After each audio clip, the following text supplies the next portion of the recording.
Muitas pessoas acreditam que a pobreza está ligada apenas à falta de dinheiro.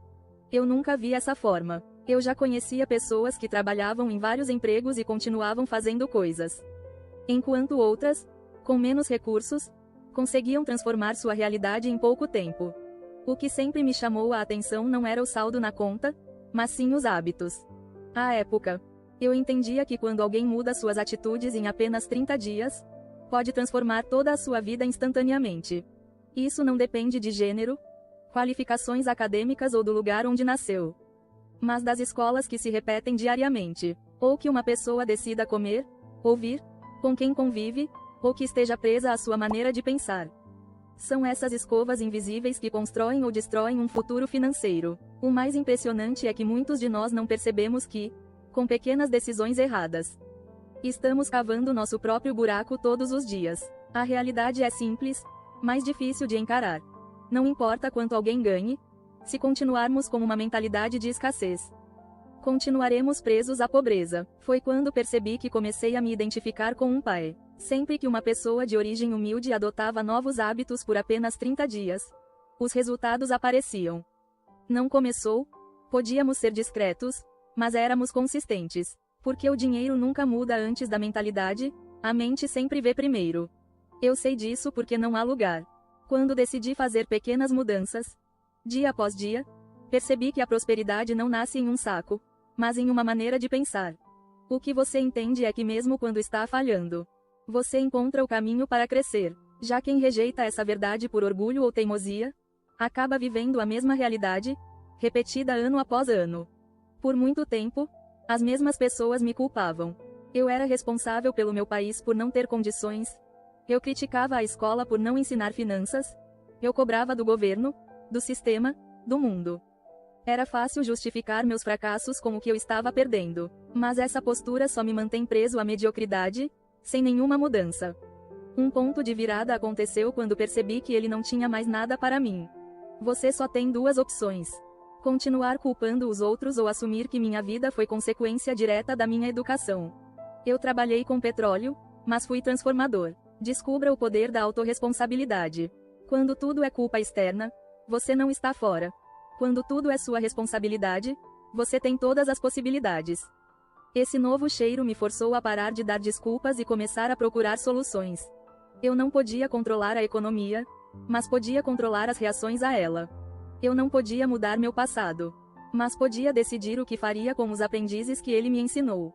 Foi quando parei de olhar para fora e comecei a olhar para dentro que percebi. Meu problema não era falta de direção. Era falta de direção, uma direção que ele nunca teve coragem de seguir. Assim que ele me colocou no papel de vítima, eu não conseguia entender o que estava acontecendo. Mas quando decidi assumir ou controlar minha vida, tudo começou a mudar. O mundo continuou o mesmo, mas mudou, e bastou para que novas portas se abrissem. Foi só quando comecei a me culpar que comecei a buscar meus próprios hábitos. Para onde meu dinheiro estava indo e como eu realmente o usava. Ele acreditava que a solução era ganhar mais. Mas, na verdade, talvez estivesse se desperdiçando de maneiras que nunca havia percebido. Por muito tempo, tive a ideia de que o problema era a falta de dinheiro. Sempre que surgia uma dificuldade, minha resposta era: preciso aumentar minha renda. Sei que quanto mais eu ganhava, mais rápido o dinheiro desaparecia. Então, decidi adotar uma atitude simples. Comecei a registrar todas as minhas despesas, das menores às maiores, diariamente, sem exceção. Aquele gesto quase insignificante revelou algo poderoso.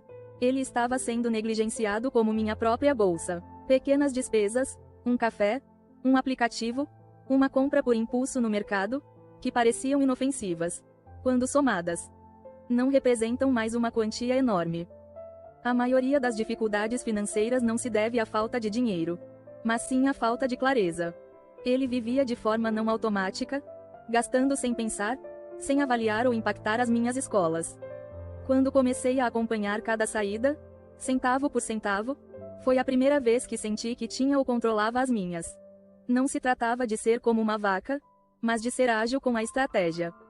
Percebi que não precisava cortar nada, apenas eliminar, ou que não acrescentava nada à minha vida.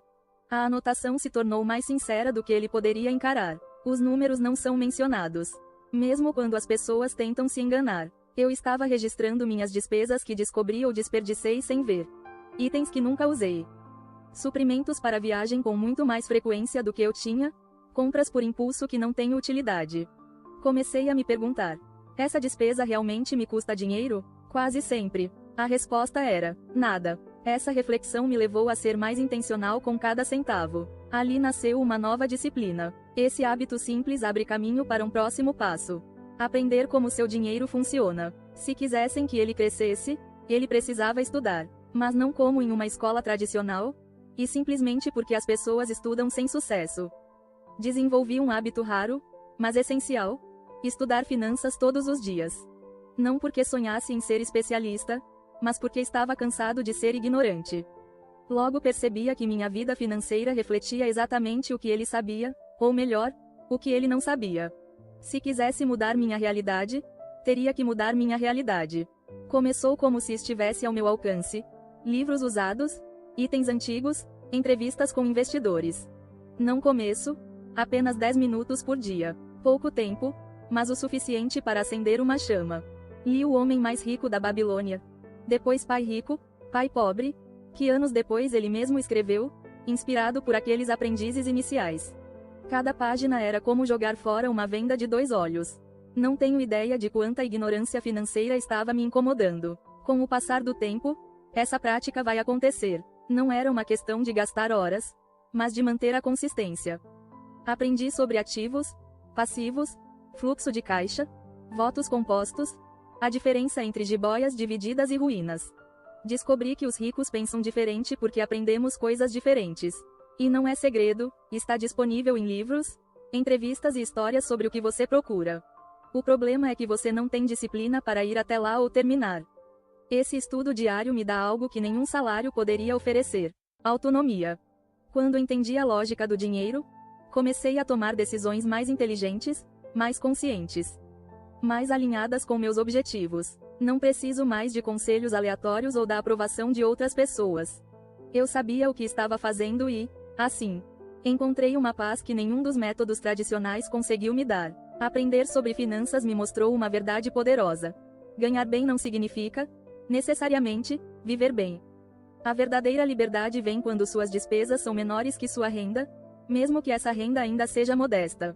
E era preciso seguir um caminho que muitos não têm coragem de tentar. Viver com menos folhas para poder viver com muito mais amor. A maioria das dificuldades financeiras não se deve à falta de dinheiro, mas sim à falta de clareza. Ele vivia de forma não automática, gastando sem pensar, sem avaliar ou impactar as minhas escolas. Quando comecei a acompanhar cada saída, centavo por centavo, foi a primeira vez que senti que tinha ou controlava as minhas. Não se tratava de ser como uma vaca, mas de ser ágil com a estratégia. Percebi que não precisava cortar nada, apenas eliminar, ou que não acrescentava nada à minha vida. A anotação se tornou mais sincera do que ele poderia encarar. Os números não são mencionados. Mesmo quando as pessoas tentam se enganar. Eu estava registrando minhas despesas que descobri ou desperdicei sem ver. Itens que nunca usei. Suprimentos para viagem com muito mais frequência do que eu tinha. Compras por impulso que não têm utilidade. Comecei a me perguntar: essa despesa realmente me custa dinheiro? Quase sempre. A resposta era: nada. Essa reflexão me levou a ser mais intencional com cada centavo. Ali nasceu uma nova disciplina. Esse hábito simples abre caminho para um próximo passo. Aprender como seu dinheiro funciona. Se quisessem que ele crescesse, ele precisava estudar. Mas não como em uma escola tradicional, e simplesmente porque as pessoas estudam sem sucesso. Desenvolvi um hábito raro, mas essencial: estudar finanças todos os dias. Não porque sonhasse em ser especialista, mas porque estava cansado de ser ignorante. Logo percebia que minha vida financeira refletia exatamente o que ele sabia, ou melhor, o que ele não sabia. Se quisesse mudar minha realidade, teria que mudar minha realidade. Começou como se estivesse ao meu alcance: livros usados, itens antigos, entrevistas com investidores. Não começo, apenas 10 minutos por dia. Pouco tempo, mas o suficiente para acender uma chama. Li O Homem Mais Rico da Babilônia.